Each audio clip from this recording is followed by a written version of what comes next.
Saudara yang kekasih dalam Tuhan, Shalom semuanya.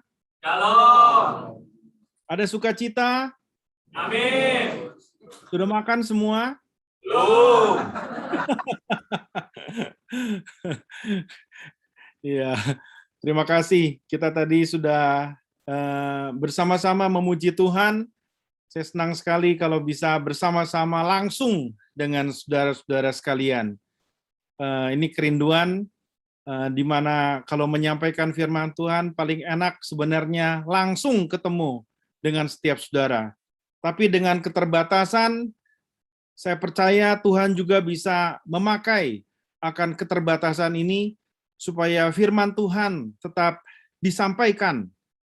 Dan juga selamat pagi juga semua buat setiap saudara-saudara yang dalam ibadah online juga yang bersama-sama dengan saya. Saya ingin membacakan satu firman Tuhan dari Efesus pasal yang keempat.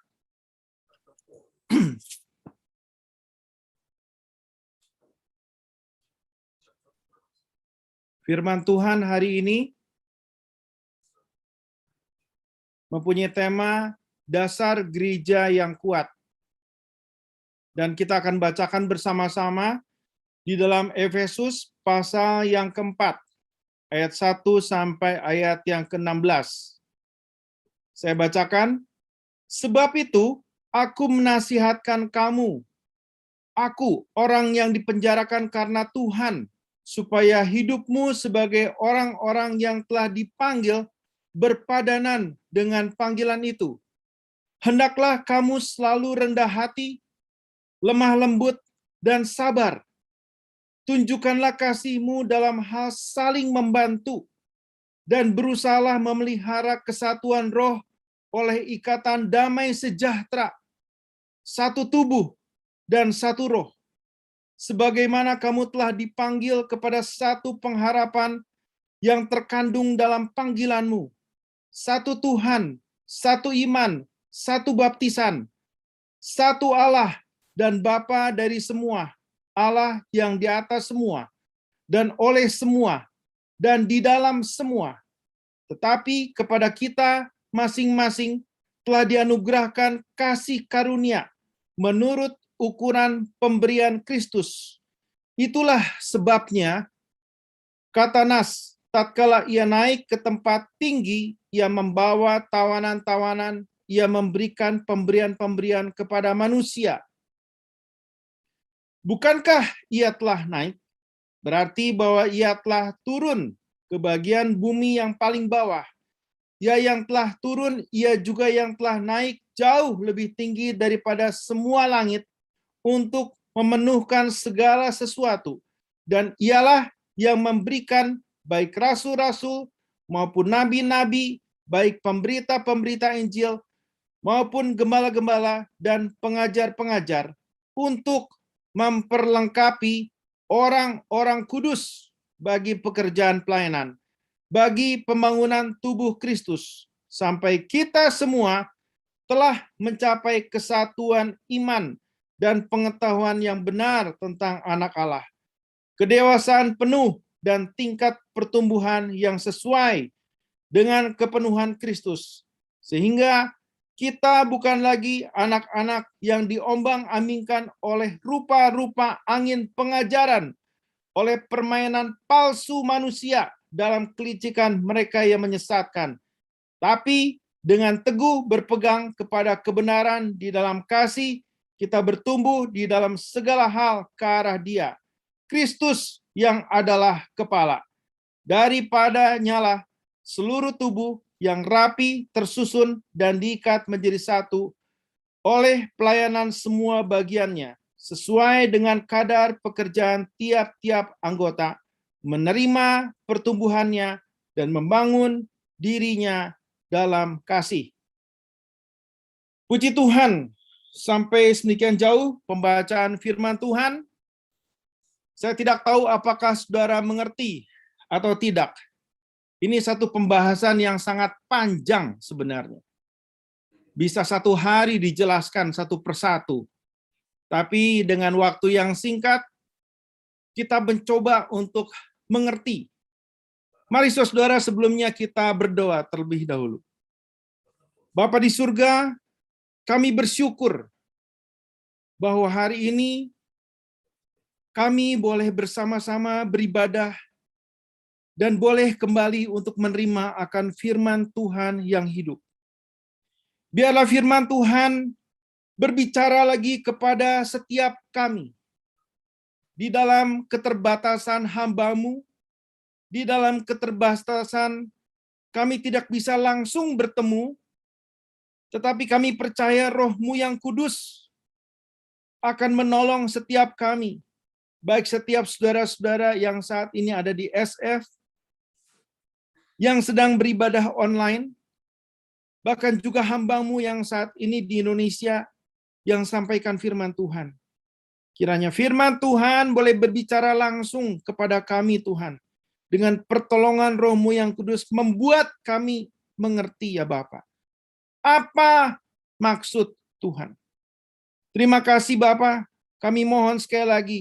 Campur tangan dan kuasa Tuhan di atas segala-galanya. Dan kami mau patahkan semua pikiran-pikiran, semua hati yang tidak bisa konsentrasi di dalam nama Tuhan Yesus. Tolong ya Tuhan, supaya kami boleh fokus mendengarkan akan sabda firman-Mu. Dalam nama Tuhan Yesus, kami sungguh berdoa. Amin.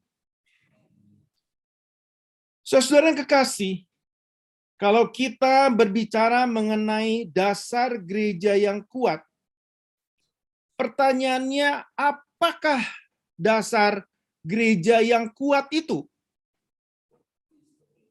Apakah dasar gereja yang kuat itu? Saya langsung jawab di sini. Dan inilah yang akan saya jelaskan, saudara. Dasar gereja yang kuat adalah gereja yang bersatu dan bertumbuh. Amin. Gereja yang bersatu dan bertumbuh. Saudara, ini bagian yang sangat penting sekali.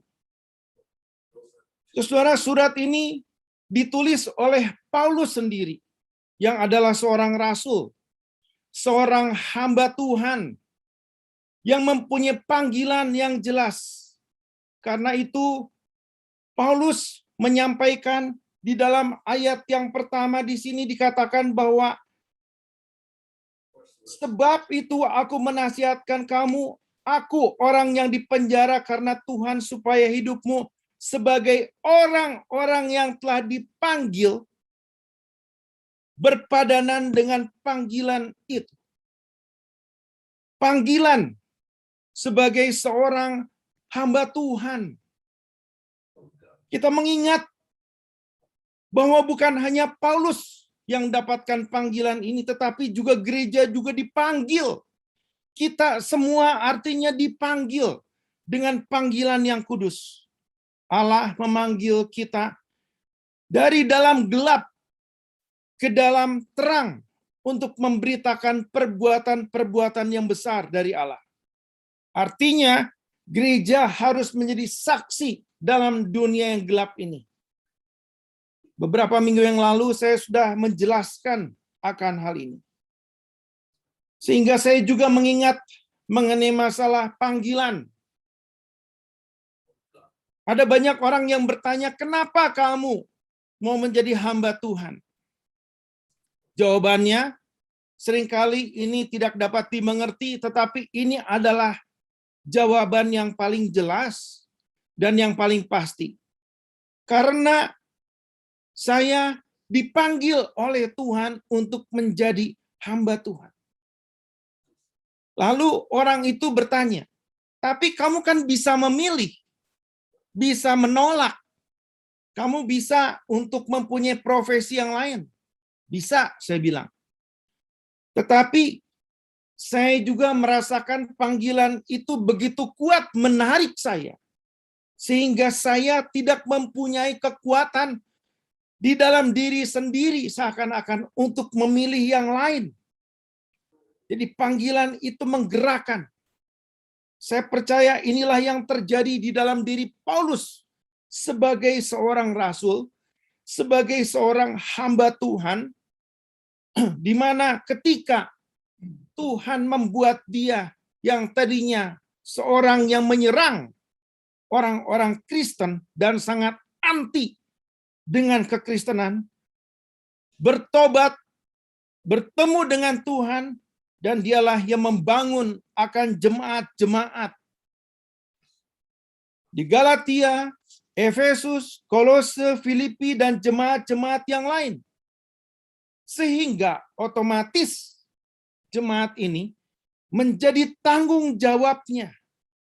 Sehingga Paulus sebagai hamba Tuhan, dia berfungsi seperti seorang tua yang memperhatikan akan anak-anak yang dilahirkannya.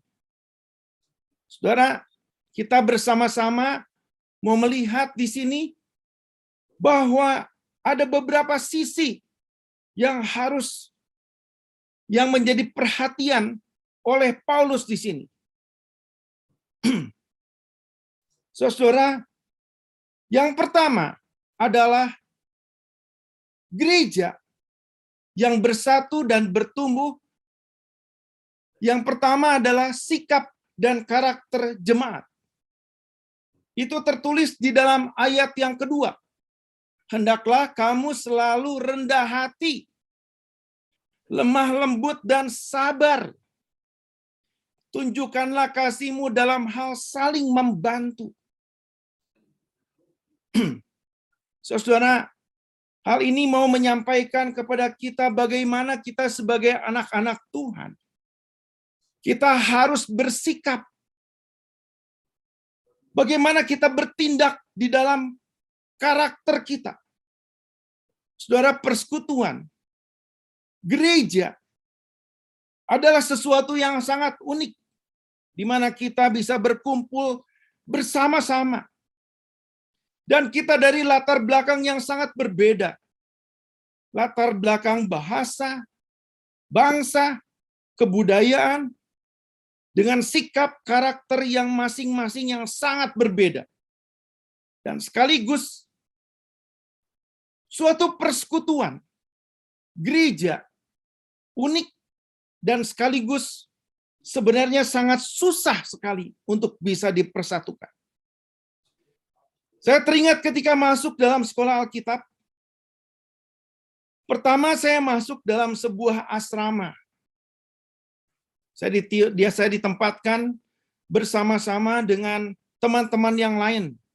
Ada orang Batak, orang Timor yang keras, orang Irian yang lebih keras lagi, orang Jawa yang lembut, dan setiap tahun akan ada banyak perubahan. Dengan siapa saya akan tinggal dalam satu kamar. Dan kami juga dibagi dalam satu unit. Satu unit terdiri dari 2 kamar. Bisa dibayangkan bahwa dalam kamar itu akan terjadi berbagai macam situasi. Saya kadang-kadang harus menghadapi orang yang lembut. Wah, enak sekali. Tapi tidak jarang saya menghadapi orang yang kasar, yang egois. Dan ketika itulah ayat ini berperan sangat penting sekali. Sabar. Kata kesabaran di sini, saudara, mempunyai arti bukan hanya sekedar sabar, tetapi punya arti ada satu ketahanan, ada satu ketekunan. Dalam menerima satu dengan yang lain, ini tidak selalu mudah, saudara. Tapi dibutuhkan ketekunan. Artinya, kita dalam menerima orang lain itu bukan hanya 1-2 kali saja menerima. Tapi ada tindakan yang terus-menerus. Kadang-kadang mungkin orang yang kita kenal di dalam persekutuan, saudara, mempunyai problem dan membuat kesalahan. Apakah dia sadar atau tidak kepada kita.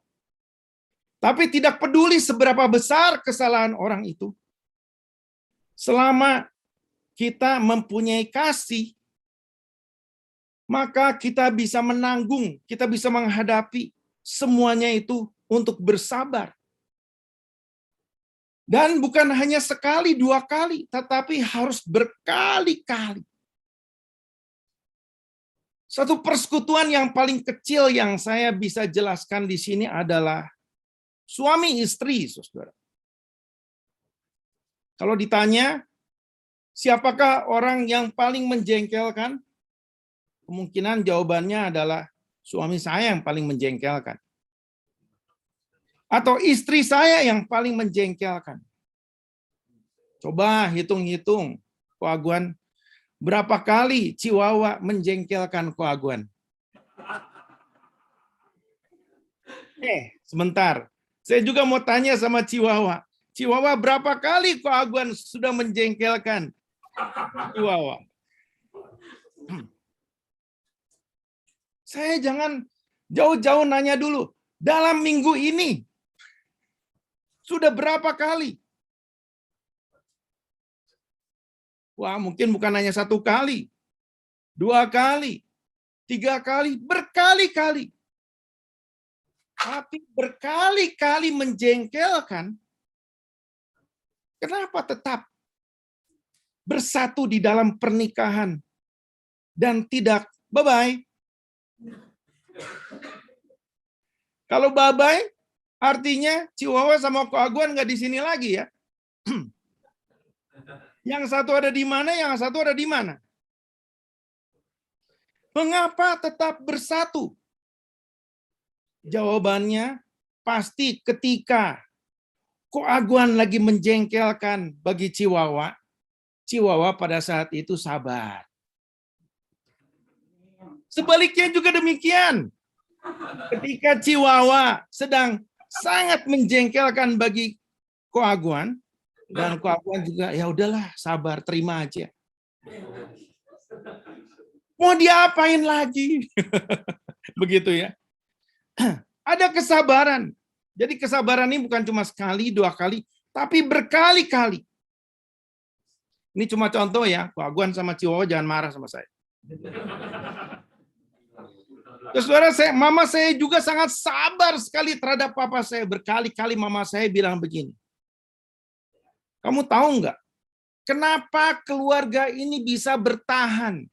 Papa kamu ini adalah papa yang sangat sulit sekali orangnya.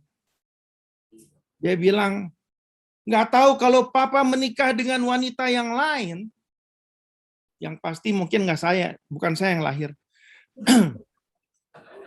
Kalau papa menikah dengan wanita yang lain, kemungkinan besar tidak akan tahan.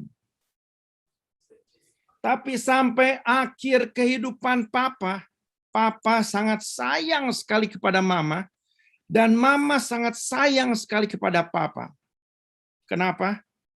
Karena sabar. Kesabaran mama yang luar biasa. Keluarga ini bisa bertahan terus karena kesabaran, karena ada kasih. Saudara, saya ingin memberikan satu contoh.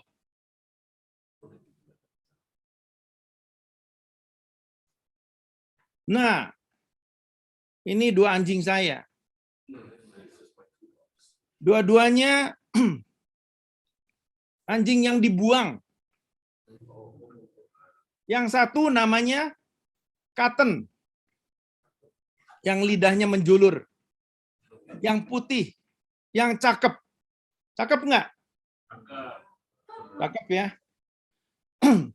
Katanya ini adalah anjing American Eskimo.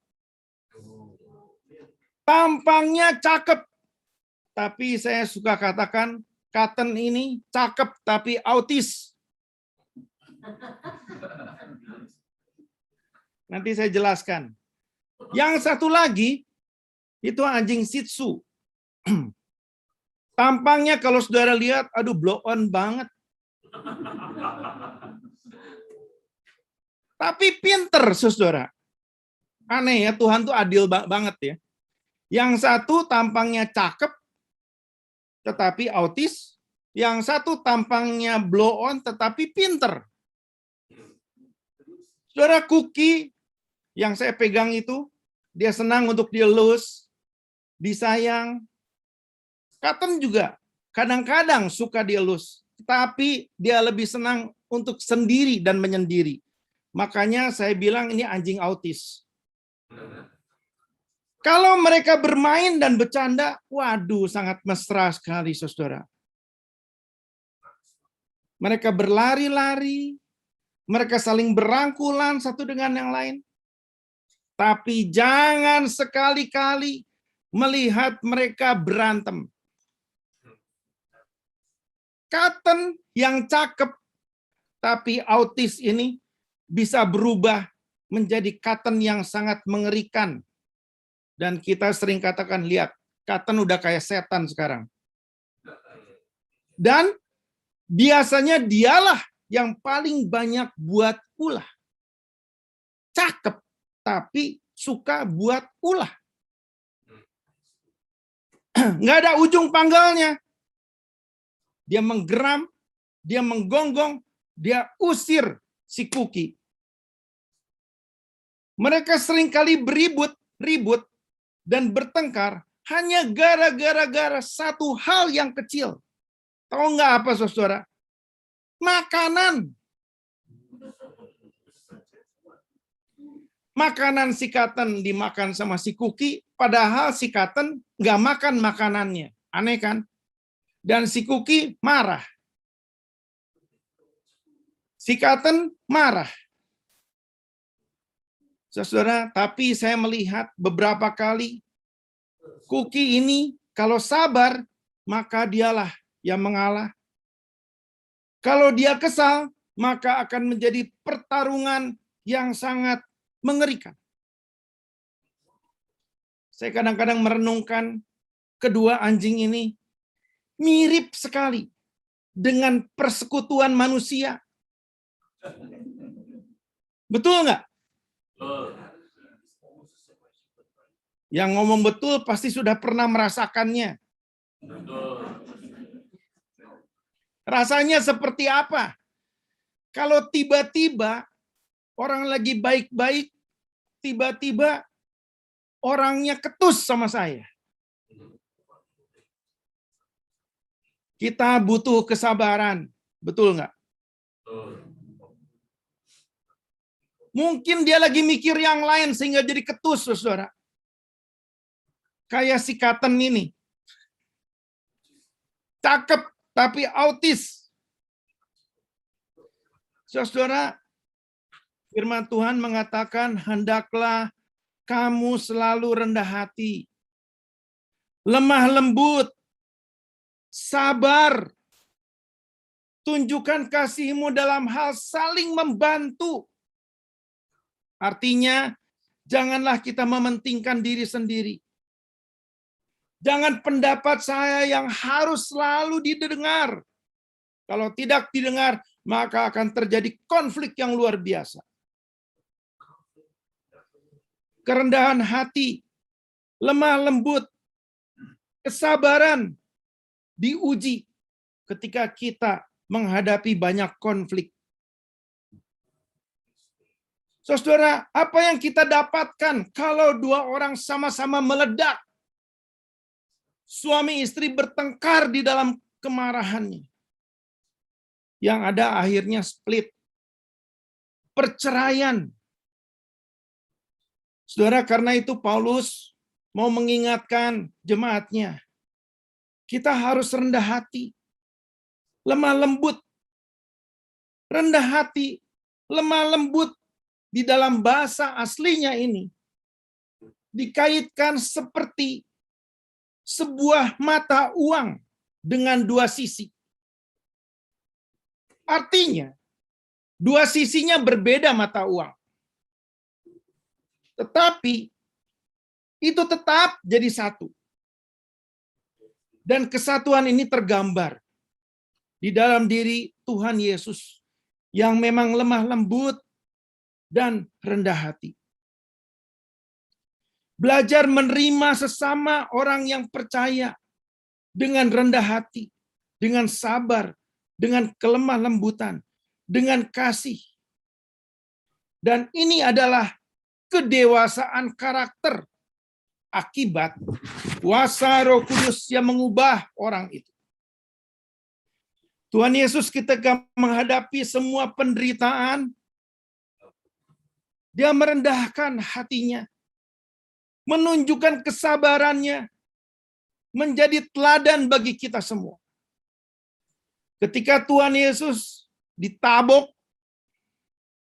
dicambuk, saya mau tanya, apakah Tuhan bisa melawan? Bisa nggak? Tuhan mungkin cuma ngomong, belum tahu siapa gue ya. Belum tahu siapa saya ya. Cuma satu kata doang, udah jadi debu semuanya. Tapi kata-kata itu tidak diucapkan oleh Tuhan. Tetapi Tuhan justru menjadi teladan di dalam kesabarannya untuk mencapai suatu target. Situasi seringkali menguji saya untuk menyatakan, siapakah engkau sebenarnya? Apakah engkau orang yang sudah tersalib bersama-sama dengan Kristus? Ketika saya ditipu, direndahkan, dihina, dilecehkan, difitnah, pertanyaannya, siapakah saya? Kemenangan kita ketika kita menjadi mati dan sudah mati di salib itu. Saya seringkali menggambarkan, sebenarnya orang Kristen itu mirip ayam panggang yang sudah mati terpanggang. Ngerti nggak saudara? Ayam panggang yang sudah mati terpanggang, kemudian dipotong sama Om Paul. Waktu dipotong, apakah dia masih menjerit? Kalau dia masih menjerit, kita yang kabur. Ini ayam udah dipanggang, kok masih bisa berkotek? Kan nggak mungkin. Tuhan katakan bahwa kita sudah mati di kayu salib itu. Artinya memang kita harus mematikan hal-hal yang sebenarnya itu bukan karakter Kristus di dalam hidup kita. Susah memang saudara. Mari kita belajar sama-sama ya. Saya juga terus belajar untuk kesabaran. Hari ini sudah berapa kali saya marah ya? Hari ini saya sudah berapa kali mau marah dan meledak ya? Mungkin itu yang harus menjadi catatan kita. Apakah saya sudah mati di kayu salib itu? Inilah persekutuan gereja. Jadi kalau ayam panggang itu mau dipotong-motong, mau digebukin, mau diapain juga, ya namanya ayam mati, ya tetap mati, diem aja. Seharusnya demikianlah kita, dan itulah yang terjadi di dalam diri Kristus. Dan kepada kita masing-masing sudah dianugerahkan karunia menurut ukuran pemberian Kristus. Yang berikutnya, yang kedua, saudara, kita akan lihat bersama-sama, yaitu tadi sikap dan karakter jemaat. Yang kedua adalah memelihara kesatuan roh dan ikatan damai sejahtera. Dan berusaha memelihara kesatuan roh dan ikatan damai sejahtera. Satu tubuh dan satu roh, sebagaimana kamu telah dipanggil kepada satu pengharapan yang terkandung dalam panggilanmu. Satu Tuhan, satu iman, satu baptisan, satu Allah dan Bapa. Dari semua, Allah yang di atas semua, dan oleh semua, dan di dalam semua. Satu tubuh, satu roh, satu Tuhan, satu iman, satu baptisan, satu Allah dan Bapa. Satu. Ada penekanan di sini adalah mengenai kesatuan. Satu tubuh, Gereja jangan terbagi, jangan terpecah. Walaupun kita sedang menghadapi berbagai macam masalah. Dan kita di dalam pengakuan iman rasuli mengatakan gereja yang kudus dan am. Inilah yang membedakan gereja reform, yaitu gereja-gereja kita, saudara. Kalau gereja Katolik hanya satu, tetapi gereja kita atau gereja reform, ada gereja karismatik, Pantekosta, Protestan, dan sebagainya. Apa maksudnya? Bahkan gereja karismatik, Protestan pun sudah banyak sekali sinodenya dan merek gerejanya. Puluhan, ratusan, ribuan mungkin. Orang percaya tidak memandang denominasi, saudara, atau suatu kelompok gereja saja. Tetapi gereja sebagai satu tubuh Kristus. Ini adalah kesatuan yang tidak mungkin diciptakan oleh kemampuan manusia. Hanya mungkin tercipta oleh karena seorang yang menerima Kristus. Kita semua ada di dalam tubuh Kristus dan sampai 7 kali Paulus menekankan satu. Kita punya satu Tuhan, yaitu Tuhan kita Yesus Kristus. Tuhan yang sudah menyelamatkan kita. Kalau ada gereja lain yang mengatakan, oh bukan Tuhan Yesus, ada Tuhan yang lain. Itu bukan gereja, itu gereja setan itu. Kita punya satu iman, satu yang bertujuan hanya kepada Tuhan. Semua satu, saudara. Dipersatukan, walaupun caranya berbeda. Betapa pentingnya sehingga Paulus menyampaikan berkali-kali satu, kita harus menjadi satu. Saudara, di dalam begitu banyak sekali perbedaan-perbedaan kita, mari kita memelihara ikatan damai sejahtera. Dan bagaimana hal yang mendatangkan damai sejahtera buat kita semua. Bagaimana kita bisa menciptakan suatu persekutuan yang mendatangkan satu sukacita. Saya masih ingat waktu retreat ya. Banyak saudara-saudara yang ikut dan kita bisa merasakan suatu kesatuan bersama-sama. Bukan hanya 1-2 jam, tapi beberapa hari bersama-sama. Makannya sama. Ngobrolnya sama. Mengenai firman Tuhan juga. Melakukan kegiatan hal yang sama. Dan kesatuan ini harus semakin lama, harus semakin kuat. Dan bagaimana kita sebagai orang Kristen bisa bertambah kuat dan bertambah bersatu bersama-sama. Ini yang harus kita pikirkan, ini yang harus kita usahakan. Memikirkan acara-acara untuk suatu kebersamaan. Chihuahua seringkali undang saya, yuk kita sama-sama makan bersama-sama. Maksudnya apa? Saya percaya bukan karena makannya. Tapi supaya ada satu kebersamaan, kesatuan.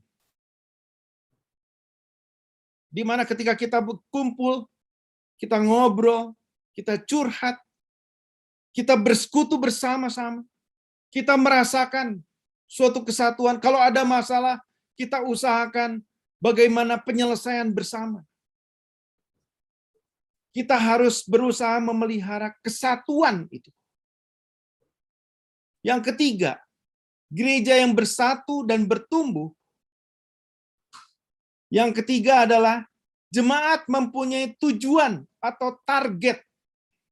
Yang pertama adalah sikap dan karakter jemaat tadi, mengenai kesabaran, ketekunan, Yang kedua adalah memelihara kesatuan roh dan ikatan damai sejahtera. Yang ketiga, yang terakhir adalah jemaat mempunyai tujuan, target menjadi jemaat yang bertumbuh dan dewasa dalam iman.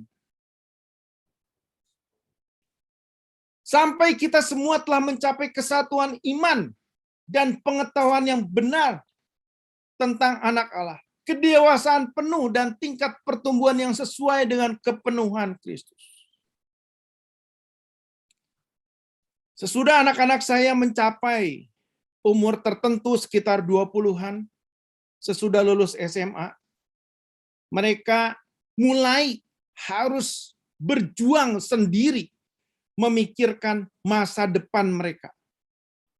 Saya hanya mendorong, mengarahkan mereka untuk melangkah, dan setiap keputusan mereka ambil adalah keputusan sendiri yang akan berpengaruh kepada masa depan mereka.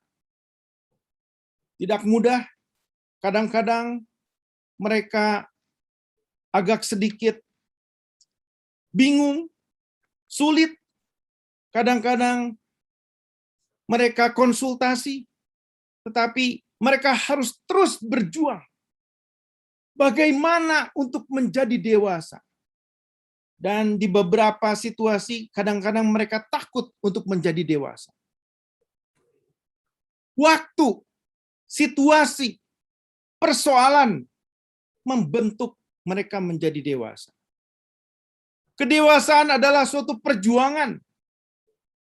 Saudara, ketika saya menjadi seorang Kristen, ketika saya sudah mengalami pertobatan, saya menetapkan di dalam diri saya sendiri, saya tidak mau hanya menjadi orang Kristen yang biasa saja.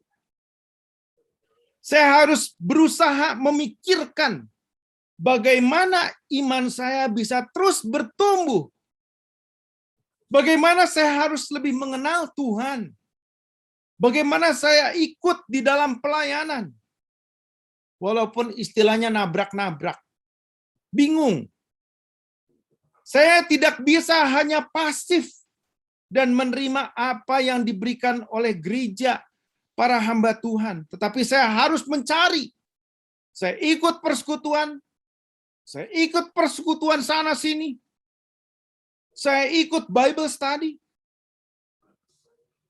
Saya ikut berbagai macam kegiatan, retreat dan sebagainya. Bahkan saya merasakan kemudian Tuhan memanggil saya lebih lagi untuk memutuskan akhirnya menjadi hamba Tuhan, masuk dalam sekolah Alkitab, dan terus berjuang.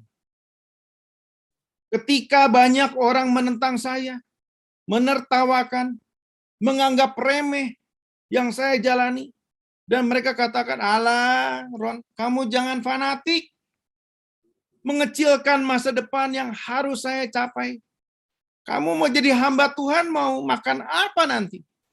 Makan rumput." Keputusan saya menjadi seorang hamba Tuhan bukan karena orang yang mendorong, tetapi Tuhan yang memotivasikan. Dan saya berjuang di dalam panggilan itu. Kalau orang mendorongnya, mendorong untuk jatuh. Ngapain kamu jadi hamba Tuhan? Nggak punya masa depan ya? Saya masih terus berjuang dalam pertumbuhan iman. Berjuang untuk mencapai suatu kedewasaan rohani. Berjuang untuk panggilan Tuhan. Bagaimana bisa mengakhiri pertandingan ini dengan baik. Seperti yang Paulus katakan. Saudara, setiap kita jangan hanya bergantung kepada gereja. Tapi bagaimana kita sendiri memperhatikan kebutuhan dan pertumbuhan kerohanian kita sendiri. Coba saudara lihat beberapa pertanyaan saya ini. Apakah saya seorang yang bertumbuh untuk menjadi dewasa? Ini adalah target untuk menjadi dewasa. Pertanyaannya adalah, apakah saya semakin mengerti dan mengenal Tuhan dalam hidup saya? Apakah saya semakin mengasihi Tuhan dan mempunyai hati untuk mencari Tuhan? Apakah saya menyadari dan merasakan kehadiran Tuhan di dalam hidup saya? Apakah hidup saya ada perubahan karena pekerjaan Roh Kudus? Apakah karakter, sikap saya semakin diperbaharui? Apakah saya mempunyai beban untuk semakin melayani Tuhan? Apakah saya semakin menyerahkan diri kepada Tuhan? Kalau beberapa pertanyaan ini tidak ada, berarti saudara-saudara adalah orang yang tidak memperdulikan mengenai pertumbuhan iman. Dan kalau saudara tidak mempunyai hati untuk pertumbuhan iman, artinya saudara akan menjadi orang Kristen yang mati. Iman pengikutan saudara kepada Tuhan akan percuma.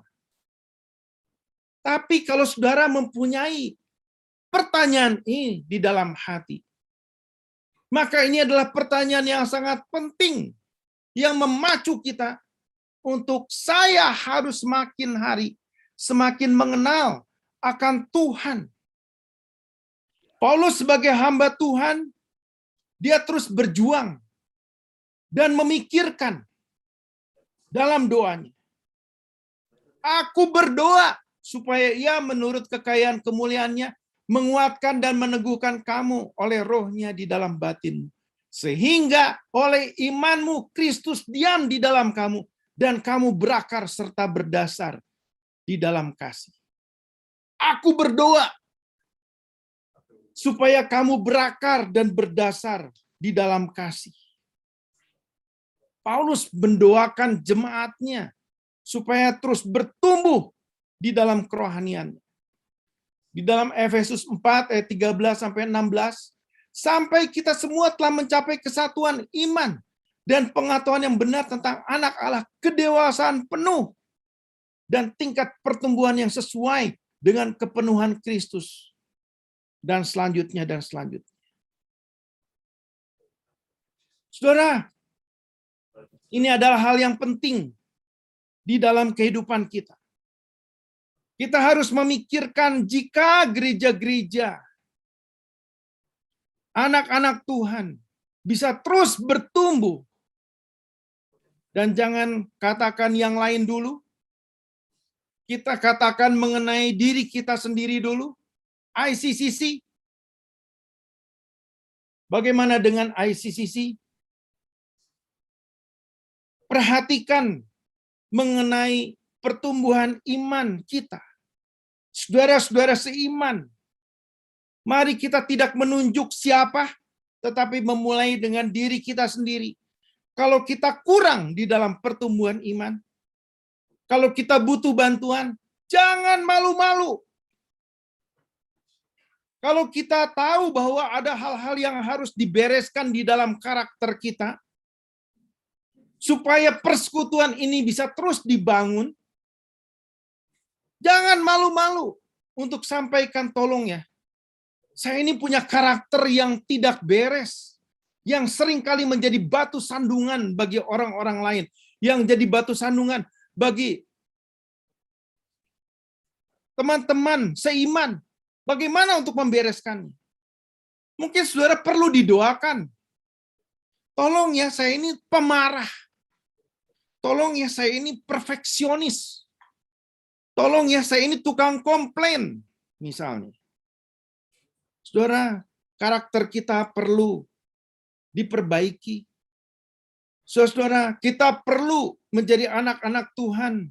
Inilah di dalam persekutuan, di mana kita bisa semakin bersatu.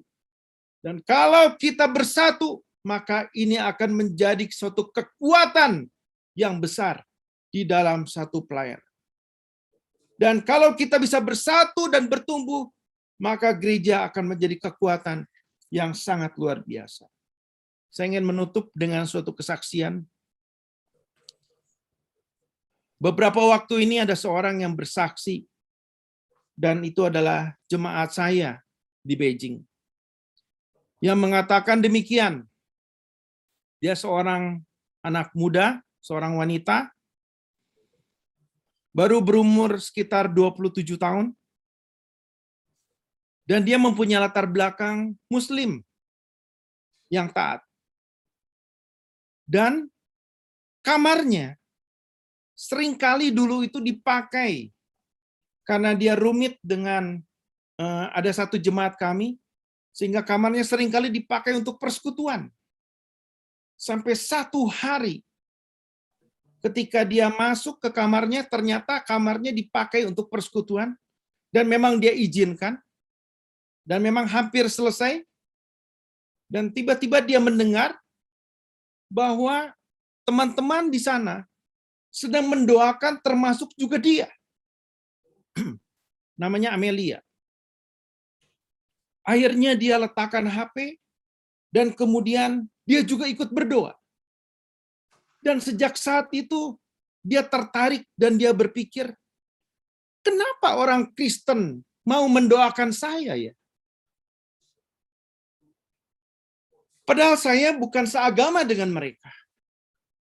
Berarti mereka ada perhatian buat saya.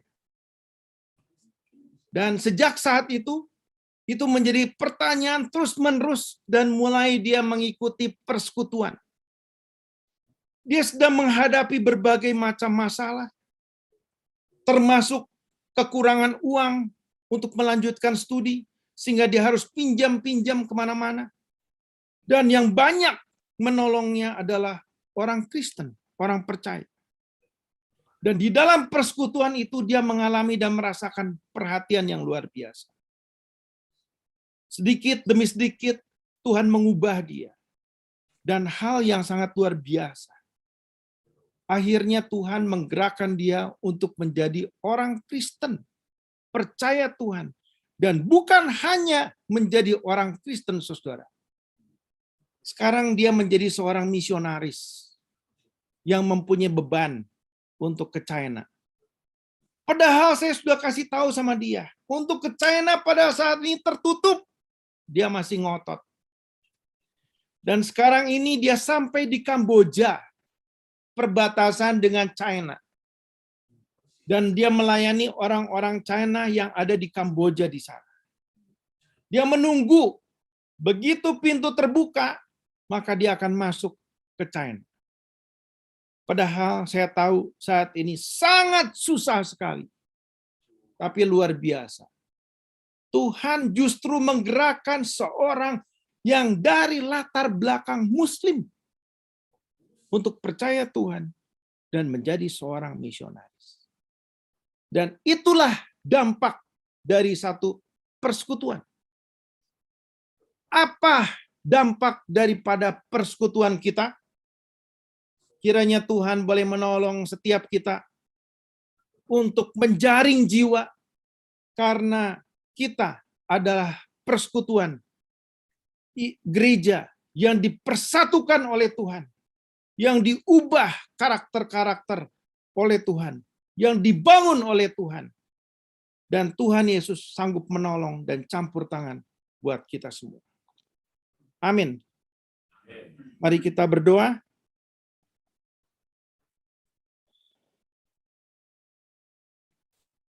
Bapa di surga, hamba-Mu sudah selesai berbicara. Kiranya firman Tuhan boleh berbicara terus dalam setiap kehidupan kami. Banyak kelemahan kami, Tuhan. Tetapi sebagai gereja Tuhan, Tuhan tolong supaya semakin hari iman kami boleh semakin dewasa di dalam Engkau. Tuhan tolong, kalau ada saudara-saudara kami yang merasakan firman Tuhan ini menyentuh, kiranya Tuhan menjamah setiap kekerasan dalam hati kami. Untuk kami boleh diubahkan oleh Engkau, Tuhan. Untuk kami boleh ikut di dalam panggilan Tuhan yang sungguh-sungguh. Untuk kami boleh menjadi anak Tuhan yang sungguh-sungguh. Tuhan Yesus, kami percaya Roh-Mu yang kudus sanggup untuk menolong akan jemaat-Mu ICCC di San Francisco untuk menjadi berkat dan menjadi kekuatan yang sangat luar biasa besar untuk memberkati San Francisco, untuk memberkati Amerika, bahkan dunia. Terima kasih Bapa. Kami sungguh serahkan semua jemaat Tuhan, ICCC ke dalam tangan Tuhan. Hamba-Mu Tuhan, hamba-hamba Tuhan di sana, Ibu Grace, para pengurus juga, kami sungguh serahkan ke dalam tangan Tuhan. Supaya Tuhan memberikan hikmat untuk membangun gereja ini menjadi gereja yang sungguh-sungguh mentaati apa yang Tuhan mau. Di dalam nama Tuhan Yesus kami berdoa. Amin. Tuhan Yesus memberkati.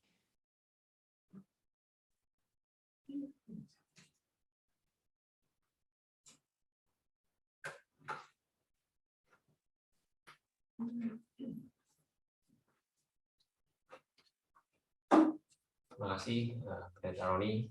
Kita diingatkan, kita sebagai persekutuan sini, biarlah bukan cuma sekedar kumpul-kumpul.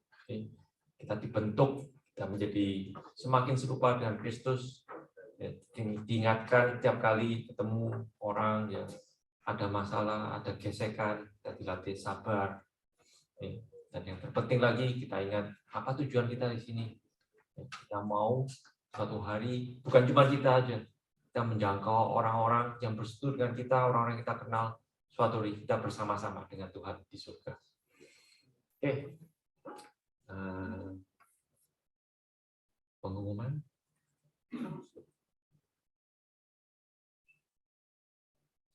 Sebentar. Sabar, ingat. Diterapkan langsung.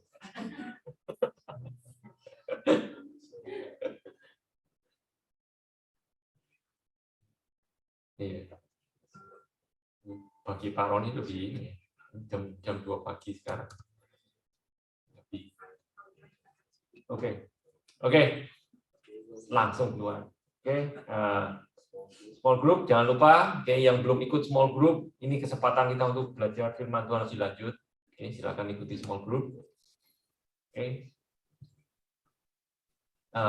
Yang baru berulang tahun, Stephen dan B, dan juga Pendeta Cielo berulang tahun. Ryan juga baru berulang tahun hari Jumat kemarin. Yang akan depan bisa ikutin sendiri. Saya tidak mau promosi sendiri. Oke. Saya mau undang Chris.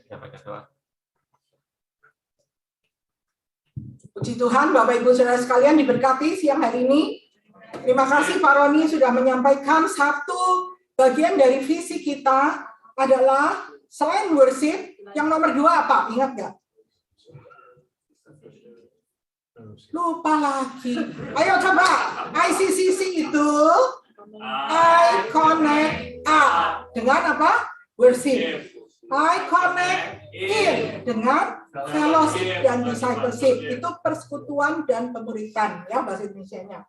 Connect up dengan ministry dan mission, dengan pelayanan dan penginjilan. Nah, hari ini adalah minggu kedua. Seperti biasa, minggu kedua adalah kita membahas mengenai fellowship. Ingat-ingat tentang persekutuan. Makanya firman Tuhan tadi sudah disampaikan oleh Pak Roni. Sungguh luar biasa bahwa Tuhan mengingatkan kita kembali sebagai keluarga Allah yang saling mengasihi. Itu adalah menjadi visi kita untuk ICCC. Tidak hanya menjadi tempat yang menyenangkan hati Allah, worship, tetapi juga menjadi tempat yang menjadi perkumpulan satu keluarga Allah yang saling mengasihi. Itu adalah inti dari apa yang juga tadi Pak Roni sampaikan. Dan untuk mencapai itu, kita lagi belajar bersama-sama, kita harus sabar, rendah hati, saling mengasihi, saling membantu satu dengan yang lain. Mungkin kita datang dengan latar belakang yang berbeda, tetapi Tuhan mau kita bersatu. Karena dengan itulah kita bisa menjadi saksi Tuhan. Ya, mari kita akan tutup kebaktian kita. Saya teringat satu lagi. Biarlah ini juga menjadi doa kita. Ya, apa yang tadi sudah disampaikan buat kita semua. Tuhan mau kita itu bersatu. Seperti Tuhan Yesus dan Bapa adalah satu. Dan biarlah kita boleh menjadi alat Tuhan untuk menjadi saksinya bagi dunia. Mari saudara kita bangkit berdiri, kita nyanyikan lagu ini dan kita akan masuk dalam doa penutup.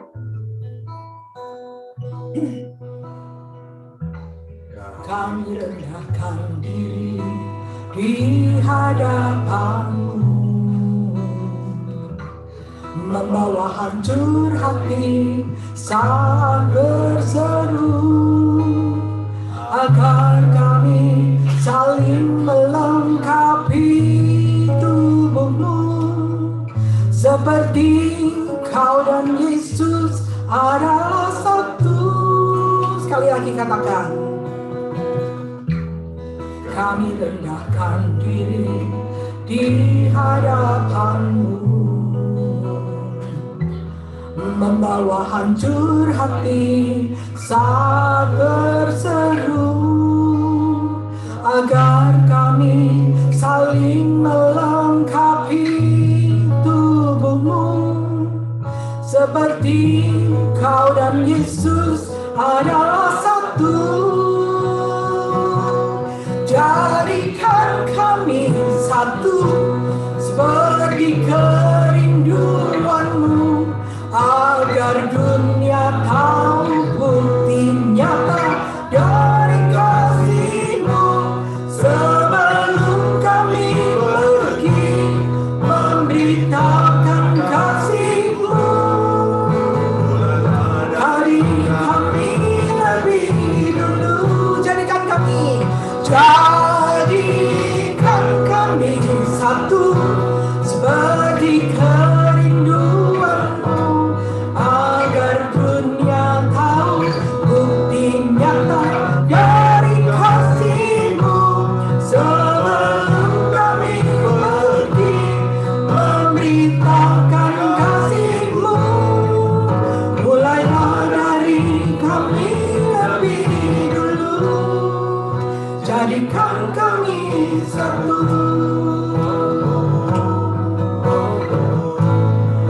jadikan kami satu. Sekali lagi kita katakan, jadikan kami satu. Mari kita berdoa. Bapa di dalam surga, kami mengucap syukur terima kasih Engkau Allah yang sangat mengasihi kami. Tuhan Yesus, Engkau hadir di tengah-tengah kami. Engkau sudah memberikan isi hati-Mu untuk kami, jemaat-Mu di ICCC, melewati pemberitaan firman Tuhan yang disampaikan oleh Pak Roni. Tuhan, kami tahu Tuhan Engkau Allah yang ingin agar kami menjadi satu. Tuhan, tolong agar kami menjadi gereja bersatu dan bertumbuh, yang bersatu dan bertumbuh Tuhan. Kami memiliki karakter-karakter Kristus, sikap hati Tuhan seperti Engkau, memelihara kesatuan roh dan ikatan damai sejahtera, dan juga kami memiliki tujuan dan target untuk menjadi dewasa Tuhan. Beberapa poin yang sudah disampaikan oleh Pak Roni tadi, kami percaya Tuhan Kau sudah berikan buat kami. Biarlah kami juga tidak hanya mendengar saja akan firman-Mu, tetapi kami boleh melakukannya di dalam kehidupan kami. Kami datang dengan latar belakang yang berbeda-beda Tuhan, dengan cara hidup yang berbeda, dengan cara kebaktian Tuhan, tapi kami mau menyatukan diri Tuhan. Bahwa kami hanya melihat bahwa ada satu Tuhan, satu tubuh Kristus, satu Allah, satu iman, satu baptisan di dalam Engkau Tuhan Yesus Kristus. Tuhan, itulah yang mempersatukan kami. Tuhan, tolong kami Tuhan, sebagai gereja yang kecil ini, agar kami boleh menjadi gereja yang bertumbuh, menjadi gereja yang bisa menjadi teladan. Dan orang boleh melihat bahwa kami adalah gereja yang ada Engkau di tengah-tengah kami. Sehingga kami sebelum kami memberitakan Injil, sebelum kami keluar Tuhan, kami boleh menjadi alat-Mu Tuhan, menjadi saksi-Mu, kami boleh bersatu bersama-sama di sini Tuhan. Terima kasih Tuhan Yesus. Kami serahkan Tuhan gereja ini ke dalam tangan-Mu, Engkau yang memimpin di waktu-waktu yang akan datang. Apapun Tuhan yang menjadi misi-Mu, visi, biarlah boleh terlaksana hanya dengan pertolongan-Mu saja. Kami hanya alat-alat-Mu Tuhan. Engkau adalah yang menjadi kepala gereja ini. Terima kasih buat setiap persekutuan yang ada, setiap pelayan-pelayan Tuhan yang ada, setiap jemaat-jemaat yang setia Tuhan. Terima kasih Tuhan buat persekutuan yang indah di dalam nama-Mu Tuhan. Kami bersyukur juga buat Pak Roni dan Bu Indiria yang sudah begitu setia Tuhan mendampingi kami bersama-sama Tuhan. Walaupun dengan keadaan yang berbeda Tuhan di Indonesia, kami di Amerika, tapi Engkau yang mempersatukan kami dengan tali kasih-Mu. Kami berdoa untuk keluarga Pak Roni dan Bu Indiria. Biarlah apa yang menjadi rencana dan kehendak-Mu terjadi di dalam kehidupan mereka Tuhan. Apa yang terbaik menurut Engkau Tuhan, itulah yang akan terjadi bagi keluarga Pak Roni, Bu Indiria bersama dengan ketiga anaknya. Dan kalau Engkau mau pakai kami Tuhan, biarlah itu juga sesuai dengan kehendak-Mu. Pertemukan kami di waktu-waktu yang akan datang. Terima kasih Bapa. Kami juga berdoa Tuhan buat setiap jemaat yang hadir pada siang hari ini. Mungkin datang dengan segala macam persoalan dalam kehidupan Tuhan. Kalau ada yang datang dengan sakit penyakit Tuhan, kami percaya Tuhan melalui bilur-bilur-Mu Engkau menyembuhkan penyakit jasmani kami, penyakit jiwani kami, penyakit rohani kami Tuhan. Ada kesembuhan di dalam nama Yesus dan kami mau percaya itu Tuhan. Tidak ada yang mustahil bagi Engkau. Seberapa berat pun penyakit yang Tuhan izinkan di dalam kehidupan kami Tuhan. Kami percaya Engkau in control in everything. Dan biarlah melalui setiap apa yang disarankan dokter, apapun Tuhan yang harus kami minum, obat-obatan, kami percaya Tuhan kesembuhan akan terjadi di dalam nama Yesus. Tuhan Yesus, kami juga berdoa buat setiap jemaat yang datang dengan berbagai macam persoalan kehidupan. Mungkin itu adalah persoalan di dalam keluarga Tuhan. Ada hal-hal yang tidak enak terjadi dalam satu keluarga. Perpecahan, perpisahan, dan lain-lain Tuhan. Kami tahu sekali lagi bahwa Engkau adalah Allah yang ingin bersatu. Tuhan, kami percaya Tuhan di dalam nama Yesus. Tidak ada kuasa yang bisa memecahkan anak-anak-Mu Tuhan. Kalau ada Engkau sanggup Tuhan mempersatukan bahkan sesuatu yang berkeping-keping, sesuatu yang pecah Tuhan, sesuatu yang retak bisa dipersatukan kembali di dalam nama Yesus. Tuhan, kami juga percaya kalau ada kemorat-maritan Tuhan di dalam kehidupan karena masalah keuangan, masalah hubungan dengan orang lain, masalah yang lain Tuhan. Di dalam bisnis, dalam sekolah, kami juga percaya Engkau Allah yang sanggup Tuhan menjadi solusi, menyelesaikan setiap persoalan di dalam keluarga, dalam bisnis, dalam keuangan, di dalam segala macam pekerjaan apapun Tuhan. Engkau Allah yang sanggup Tuhan menolong kami. Agar kami tetap Tuhan bisa menang keluar dalam setiap perkara. Karena Engkau adalah Allah yang menjadi Tuhan dan Juru Selamat kami yang hidup. Bukan hanya keselamatan Tuhan yang kami dapatkan. Tetapi kemenangan di dalam kehidupan ini ada di dalam nama Yesus yang berkuasa. Tuhan, terima kasih. Kami mau mengingat itu. Dan kami hanya mau berserah, berharap hanya kepada-Mu saja Tuhan. Kalau di dalam saat-saat ini Tuhan, banyak hal yang sedang terjadi di dalam setiap negara-negara Tuhan. Terutama di Amerika, di Indonesia Tuhan. Keadaan ekonomi yang sedang mengalami inflasi. Dan bahkan beberapa pengamat Tuhan mengeramalkan akan terjadi resesi Tuhan. Tapi kami lebih terpercaya pada Engkau Allah Jehovah Jireh, Engkau Allah yang menyediakan setiap kebutuhan kami. Kami lebih percaya Tuhan pada Engkau Tuhan yang sanggup Tuhan menolong kami, menjagai kami dari segala macam ancaman-ancaman dunia Tuhan. Engkau yang mencukupkan segala kebutuhan kami. Engkau yang menjaga di mana kami berada. Tempat pekerjaan kami, tempat bisnis kami Tuhan. Tempat kami tinggal. Tuhan, biar ada kesejahteraan dimanapun kami berada. Tuhan, pakai kami Tuhan akan menjadi alat-alat-Mu, menjadi garam dan terang-Mu Tuhan dimanapun kami berada. Dan kami anak-anak-Mu ada di dalam perlindungan darah Yesus dan malaikat Tuhan yang berjaga sekeliling kami Tuhan. Sehingga walaupun dunia sampai harus kolaps sekalipun Tuhan, kami tetap akan tegak berdiri di dalam nama Yesus. Kami ingat Tuhan, kami yang berlindung di dalam naungan-Mu. Kami yang berlindung di bawah kepak sayap-Mu Tuhan. Kami yang berlindung di dalam nama Yesus Tuhan. Kami akan melihat 1.000 rebah di sebelah kiri, 10.000 rebah di sebelah kanan. Tetapi kami akan tegak berdiri Tuhan bersama Engkau di dalam nama Yesus. Kami percaya Tuhan. Terima kasih oleh karena itu Tuhan. Kami tidak dapat berjalan sendiri. Kami perlu Engkau. Kami tidak mau Tuhan berjalan sendiri. Kami perlu Engkau. Kami mau merendahkan hati kami Tuhan. Kami mau datang selalu ke hadirat-Mu. Kami perlu Engkau. Kami perlu Engkau Tuhan.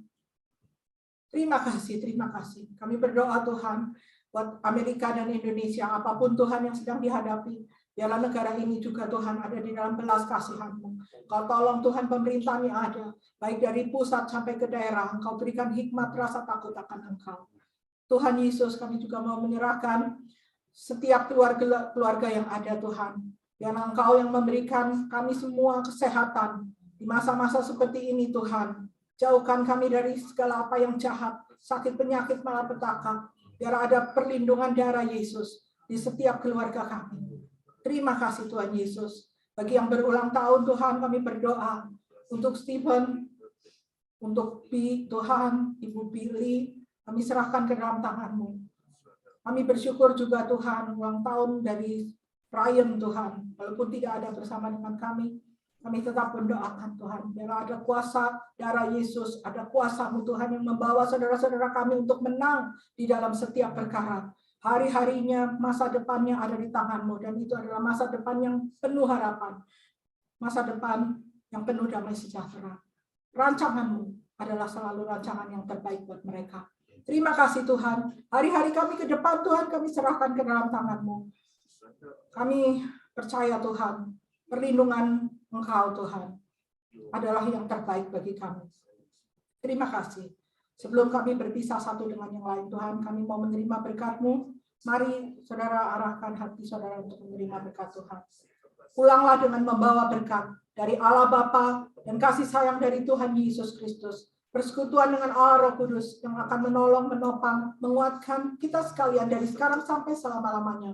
Bahkan sampai kedatangan Tuhan Yesus yang kedua kali nanti. Dan semua berkat ini kita terima di dalam satu nama, di dalam nama Tuhan Yesus. Kami berdoa dan mengucap syukur. Mari yang percaya kita katakan, amin. Segala kemuliaan buat Tuhan, Tuhan Yesus memberkati. Selamat ketemu hari Minggu yang akan datang.